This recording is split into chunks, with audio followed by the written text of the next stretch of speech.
Hello, guys. Welcome back to another episode here on European Confessions. There is a message that I want to share with you guys, and this message, it comes from a translation of a message that I received, and the message reads like this. Hello, my brother. How are you? Can you please post my story as anonymous? Currently, I am working and staying in South Africa. I am working as a maid. I can say that my life, it seems as if it is not going according to plan. Things are very difficult for me. Anything that I touch, instead of that thing turning into gold, but it seems as if there is just something wrong about me. I have worked for several people here in South Africa. When I have been working for white people or Indians, I do not have any problems at all. But when I was working for some black South Africans, maybe it is because their culture and our culture is the same. Maybe they are so quick to sense that there is something that is wrong with me. Let me give you an example. What usually happens to me when I work for a black South African family. There was this other couple that I used to work for. They were really nice people. If it was not for the wife, maybe the husband would have chased me away a long time ago. So the way that I am working, I am not like working permanently. I work at this house for 2 days, then at another place for 2 days throughout the week. That is the way that I am able to have a little bit of a good salary.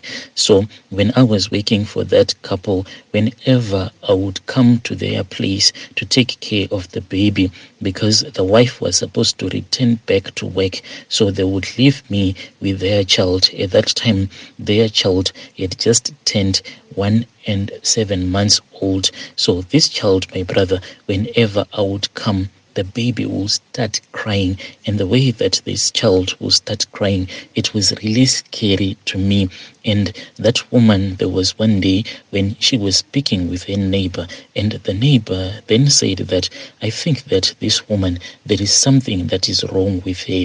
At that time, when they were busy gossiping about me, they thought that I had gone outside to do some other stuff that I was doing outside, but I had returned back into the house and I was in the kitchen. So I was just busy mopping the floor, but they didn't hear me coming back into the house. So they were busy gossiping about me. That woman whom I was working for, she then said that, I have noticed that whenever she comes here, and the baby will start crying. The baby will refuse to eat anything, even if I try to breastfeed the baby, because that child was still being breastfed, but they were using a bottle. She would pump the milk, then give the bottle to the baby. The baby would then refuse whenever I would have arrived. This thing, it would last for something like 10 or 20 minutes. Then the baby will start playing again. But when I would have arrived, the moment that the baby will set its eyes on me, it will be like it would have seen a very scary animal like a lion. So a neighbor then said that maybe she is a witch or something. Why is it that the baby only cries when she enters into your house? You need to be very careful. I was really heartbroken when I heard that these people were thinking that I was a witch. But my brother, my story, they did not start here in South Africa. It started long time ago. Soon after I had started dating boys when I was in Form 3, I then started dating this other young boy. The father and the mother, they were all staying in the city. These were like very rich people. Then the grandmother, who was the mother to the father, me and my parents, we were staying in the same village with her. So she was that kind of a woman who didn't like to associate with anyone in the village, simply because her son was very rich.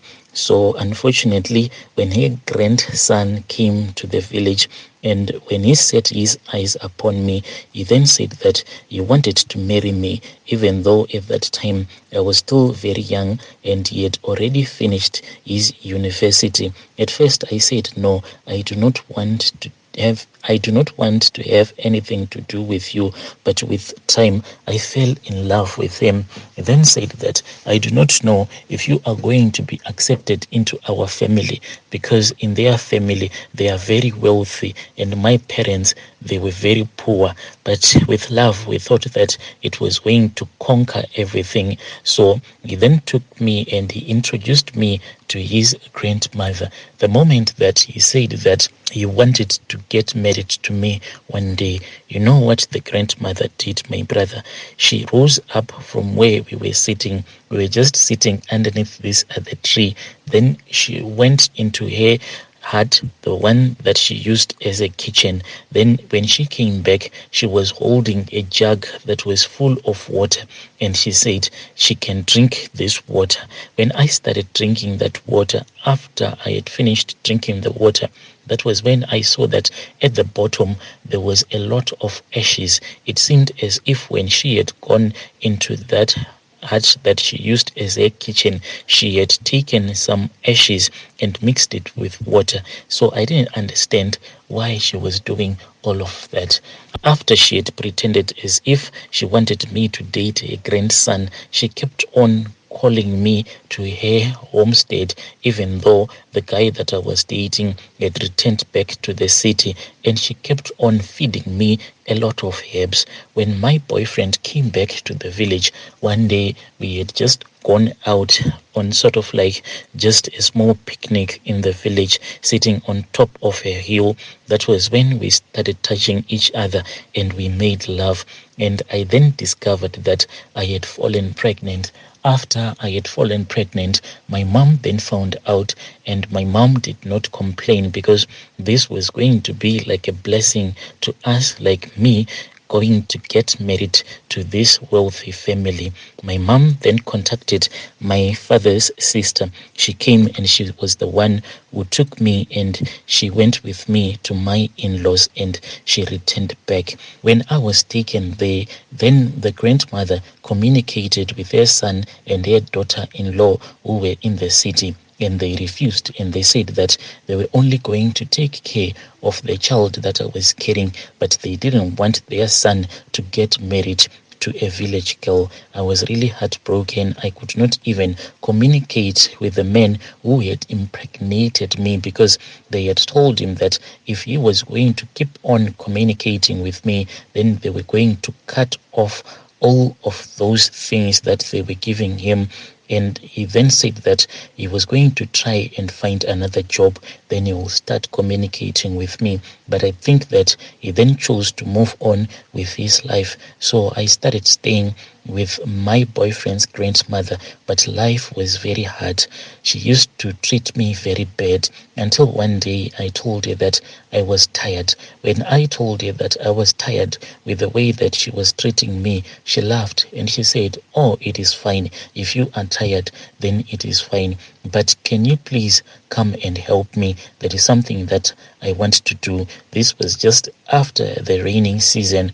So she then took me and we headed for the fields, and just before the fields, that there is a place where they bury their loved ones. She said that she wanted me to help her to clean up their graves. Then I started helping her cleaning up all of those graves. And I think that when we were busy cleaning up the graves, that is when she made some rituals. And after she had done those rituals, then bad luck started following me. Because on that night, when I was fast asleep, I then started to have a dream, and I was giving birth. And whilst I was giving birth, then in that room where I was sleeping, I saw that there were 6 men, all wearing black. They walked into that room that I was sleeping in, and one of the men was holding my right leg and the other one was holding the other leg, and they started forcing me to give birth. And it was not like when I was giving birth by myself, I was in pain. But when these guys came, they acted as if they were helping me. But the way that they were helping me, it was very demonic, because one of the guys then came and started pressing my stomach. It was really painful. Yes, it was a dream, but when I woke up, I felt that there was a sharp stabbing pain inside my womb. And when I looked at my thighs, I saw that I was bleeding. I had messed up the bed. I had been bleeding a lot. I then rushed and I woke up my husband's grandmother, and she said that she was going to take me to the clinic the following morning in the village. She was the only one who had a car. I cried throughout the night, my brother, because the blood kept on coming out. I could not even walk. I didn't have a phone to contact my parents to tell them that this is what was happening to me. The only thing that I did when I felt that the pain was just too much, I then went to the kitchen and I made some fire and I boiled some water. I poured the water into a plastic bottle. After that, I then started pressing that bottle that had the boiling water inside it against my tummy so that the pain can be much better. But unfortunately, my brother, when I stopped bleeding, I then saw that there was water that was coming out of my private parts. After that, that was when the baby came out. The baby just came out so simple. I didn't even believe what had happened. I just felt like I wanted to go to the loo and urinate. So I said, I can't even walk. What should I do? I then took a bucket. Whilst I was squatting on that bucket, that was when I heard a popping sound. That baby had fallen into that bucket, and the baby was not even alive. It had died. This thing, it traumatized me a lot because she even refused to touch that fetus. She said, remove it yourself.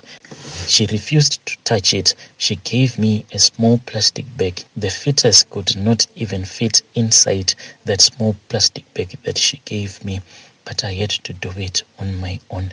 After that, then my mom said, my daughter, even though we are very poor, but I'm not going to let you to suffer like this. Come back home. And when I returned back home, my brother, that was when one of my aunties was already here in South Africa, called me to South Africa, and I came here. But still, I am going through a lot. I am always traumatized. Whenever I see someone happy with their child, I feel so much traumatized. And when I think of the way that I had a miscarriage, it gives me a lot of pain. So many years have gone by. I have tried several times to have a child, but I can't seem to have a child anymore. Sometimes I ask myself, maybe my boyfriend's grandmother is using the spirit of my baby against me. The bad luck that I have, my brother, it is just unbelievable.